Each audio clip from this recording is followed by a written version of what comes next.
یتجا فی شیء من القرآن کالبیت الخراب او کما قال. کسی که یک آیت قرآن در قلبش نباشه، یک تفسیرش ندونه، یک حدیث در قلبش نباشه، در خانهش میگه هم قلبش مانند یک خانه خرابه. پس عزیزان من، ماه قرآن آمده سه، ماه قرآن آمده سه، قرآن تلاوت کنید. روزی یک و یک دو آیت از یاد کنید. هیچ کنه که دیگه من پیر شدم نمیتونم از یاد کردن، نه، این غلط اشتباهه. ناامید نشه. از قاری خان لا تقنطوا من رحمت الله، از رحمت خدا ناامید نشین. انشالله ولقد یسرنا القرآن، خداوند با تحقیق قرآن آسان کرده. تو کوشش که در رمضان اماماتون عزیزان من این سخن ما را در گوش آموزان کنین. هر کوچه در هر چیز الحمدلله خدا تنجی امانی تا تاجستان عزیز ما را از دشمنای بیرونه و درونه نگاه داره. خدا تنجی امانی را بده الحمدلله. در همه جا گوشه و کنار مسجده، در هر یک جا دو تا امامه، مؤذنه که قاری قرآنه، امام هیچی نباشه 5 باره قرآن از یاد داره. بریم بعد ای نمازهای بامدادتون بشینین، یک مسئولیت کنین، یک برنامه‌ریزی کنین، بگیم امام صاحب یک بعد همین قرآن ماه شریف با قرآن بگذرونیم. بیاین 10 کس 12 کس بشینین قرآن بخونه، شما گوش کنین. اگر نفهمیدین گوش کنین، ثوابه. ماه قرآن نازل شدگیه. درس ما بتوی بگو هر روزی ایمو سوره الحمد پرس. خودت بگو امام اوترا نمیگه، بگو تو سوره الحمد ایما بپرس، سوره قل اعوذ بپرس، سوره والعصر بپرس. هر سوره ای که برادر میدونو که همین را پرس بجاش ده غلط میکنم، بعد معنیش بفهمید، بعد تفسیرش بفهمید. همین سوره که در نماز میخونید همین شانس ایدیس ندید. این ماه شریف 11 ماه از پشت شغل و کار و مشغول بدین، یک ماه در وقف کنین در راه خدا، همین نجات روز قیامت تو میشه. قرآن بخونین. میگه در حدیثا میگه که استاد نشسته بهتر میدونه، میگه صحابه کرام عبدالله بن مسعود رضی الله تعالی، ابو هریره، انس، همه شیخ المحدثین، میگه شیخ الحدیثا وقتی که رمضان میشید، غیر رمضان حدیث میگفتن. وقتی که رمضان شد گو ماه قرآن، فقط قرآن میخواندن و قرآن تفسیر میکردن. اینقدر قرآن در مراقبت میکردن، روزی نباشد در مسجد و در خانه در هر کوچه میشدن در گردی که اینقدر میگه محبت شد در قرآن عظیم شان زیاد شده بود در رمضان که یکدیگر در وا میخوردن، السلام علیکم و رحمت الله و برکاته میگفتن و سوره والعصر میخوندن. رفتن در یا که دیدن در سوره والعصر میخوندن که قلبها نورانی شد. با شنیدن قرآن قلبها نورانی میشود، با شنیدن قرآن برکت میاد. بگه گل با گل و گل بر گلستان مزه دارد، از مال دنیا کار دنیا خواندن قرآن مزه دارد. قرآن چنگ بزنین، قرآن سرلوحه زندگی قرار بدین، قرآن بفهمین. وقتی که هیچی نباشه همین رمضان تصمیم تو بگیرین، بشینه نیمون بگه سوره الحمد امورا ترجمه شو بگو، تفسیر شو بگو، حکمتاش بگو، الحمد بفهمین معناش. بعد سوره که در نماز میخونین کوتاه چند سوره میدونین بخونین، همون تفسیر و ترجمه شو بخونین. الحمدلله تاجیکی از چوب شدگی همه چیز است. یک ساعت یا بعدی پیشی یا که بعد عصر یا پیش عصر یا که بعدی بامداد بگم مولا صاحب ما در یک تفسیر که یک معناش بخونیم. وقتی که قرآن فهمیدی، قرآن حلاوت بردی معناش، الحمدلله رب العالمین. میگه تو خونده تفسیرش فهمیدی در ماه شریف رمضان، یک ماه زحمت کشیدی، الحمدلله خدا امام صاحب برکت بده، یا دو زحمت کشید تا معناش هم فهموندید که الحمدلله رب العالمین معناش حمد و سپاس میگیم و ذات پاک رب العالمین است. دیگه حلاوت میبه، قول معروف ما شما کیف میکنیم، میگه او ماشاءالله. الرحمن الرحیم، بخشنده و مهربان است. مالک یوم الدین، مالک روز جزا است. ایاک نعبد و ایاک نستعین، ای پروردگار فقط تو را عبادت میکنیم، از تو کمک میخواهیم.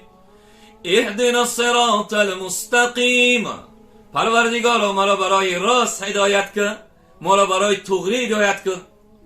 صراط الذین انعمت علیهم غیر المغضوب علیهم ولا الضالین، پروردگار همون راهی که اونها را انعام کردی، نعمت دادی. ای پیغمبرای اولی العزم جلیل القدر، از اولیاء، از صحابه کرام رضی الله تعالی علیهم اجمعین، از شیخ الحدیثا و محدثا تا این زمان علما همون ره ده ببر که من این ره این عمر من بفایده نگذرانده باشم. ها؟ این عمر هم خیلی گذرانده باشم که پروردگار وقتی که در محضرت حاضر شدیم که حق حاضر شدن، روزی میشه که نزد پروردگار حاضر میشه و یکایک من میپرسن، اون روز شرمنده و خجالت نکشیم، اون روز گریه نکنیم، راه راست بر، راهی دبر که در محفل علما باشیم و عمر باقی مانده من به قرآن و حدیث بگذرانم و برای راست عملای صالحتون خدمت پدر و مادر کنم، صله رحمی کنم، خشت تباری کنم، همسایه که در بر من از من منفیت بگیرم، در جامعه‌ای که زندگی میکنم حشراتی ضررآور نباشم، یک حشراتی باشم که از من منفیت بگیرن، نه اینکه من خیانت کنم بر ملت و وطن و دیگر و چی. انسانی باشه که در همین جامعه دوستم دارن، در همین محل دوستم دارن، در همین وطن دوستم دارن. بعد ایسر که رفتی بگم الحمدلله همسایه داشتیم در دیمتر سیمتر میگیم که بسیار بسیار انسانی خوب بود. هم خیلی نداء کنی. الحمد یعنی فاتحه دعا کردن. دعا که کردی در نمازات اینقدر این فضیلت داره که بعضی وقتا میگن که بگم چرا ریشه نمیمونی، چرا تو ماشاءالله یک جلک پوشو که مرده که ریشتمون تاقی مونه، میگه حضرت جان همین خیلی نیکی هم مرکه ده میگن دعا که دیگه دعا رو نمیدونم یکی میگن ایزو میکشه، میگن یکی آخه سوره الحمد میدونی؟ سوره الحمد بگو بهترین دعای افضل دعا الحمدلله، افضل ذکر لا اله الا الله، بهترین دعا الحمدلله. گفتن تو خجالت نکشید، الحمد بگو بهترین دعا. یک کسی 7 بار میخونه در حدیث ثابته که رسول خدا صلی الله علیه و سلم گفت کینه را دو امید چشم زخم میگذارد، گفت کینه میگذارد، گفت 3 بار الحمد بخون، 3 بار آیت الکرسی را، 3 بار قل الله، 3 بار قل فلق، قرآن نوز دست در بالای سرش مون شفا میاد که اول باید همین الحمد بخونی. در شکمش در میکنه، حتی میگه که کسی که صاحب فرزند نمیشه میگه همون شوش تارت کنه، دستی مبارک شو میگه دستی به تارت در هم ولای بچه‌دونش مونه 7 بار سوره الحمد بخونه انشالله خدا فرزندش میده. هر این صورت اینقدر فاتحه ترجمه شو بفهمین. خدای ما را برای راستی داد که نه راه که زیانشون کردی گمراهشون کردی دعا میکنی و قل الله بگذارین و قل الفلق بگذارین، قل الناس بگذارین. باید بدونین، باید ترجمه و تفسیر شو بدونین. بعد استا همین خیلی یک پاره برین ترجمه شو. وقتی که امام خونده، وقتی که امام چی سوره را خونده تو چیکار میکنی؟ میفهمیش، حلاوت میبری، دیگه نمیفهمی که دیر گذشته. این ماه های دست نتی، این ماه اولش چی؟ برنامه ریزی کنین، روز 1 ماه دیگه مونده چیکار کنین؟ جمع شین، این قدر جمع شین که بگه اگر یک دریا علم داشته باشی در مقابلش یک عمل بس، اگر یک دریا عمل داشته باشی در مقابلش یک قطره اخلاص بسه. اگر یک دریا اخلاص داشته باشی یک قطره میگه همون را فکر کردنش، در او تعجب کردن، فکر کردن همون اخلاص ده که اینقدر یقین پیدا کردنش بسه. میگه یک دریا میگه اگر دعوت کنی فیر بسوی الله دعوت کنی یک قطره میگه فکر بسه، یک قطره بشی بگوی پروردگار این خیلی بزرگی. هر روز برده سه امام شریف آورده سه دنیا گذرانه، یا روزی که محشر آمده می پروردگار فکر به قدرت خدا و بزرگیش، به روزی محشرش، به روزی رفتن که چه ملائکه می همین فکرها را کنید. یک دریا علم و عمل و اخلاص و یقین و دعوت ده یک لحظه فکر چیه؟ بالای همین فکر برادرها ایهازی بکنید. ماه شریف رمضان اومده، تیاری ماه شریف رمضان رو بگیریم. این ماه نورانی را دست ندید. خدای دعا کنید خدا تانی صحت دلی بغم خاطر جمع. خداوند کریم در رمضان استقامت نصیب بگردان. اللهم اینی اسالک حسن الخاتمه، پروردگار عاقبت مرا به خیر بگردان، مرا به رمضان برسان. روز عزیزانمون گور کردیم، دین گور کردیم، پرهیز گور کردیم، در هر منطقه به این رمضان نرسیدم. این دعا را بکنین، شب دعا کنین، گریه کنین، خدا با روز برسونه.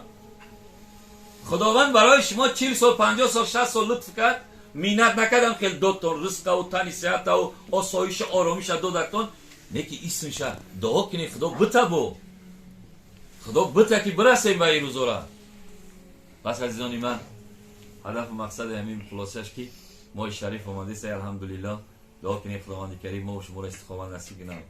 خدا تنی صحت دلی بگم خاطر جان جمع تا آسایش و آرامش در خانواده عزیزمون بده و خداوند کریم هر مریضای آخری وبا و ای مریضای آخری زمان که وبای بدبخت خدا نگهدارمون باشه.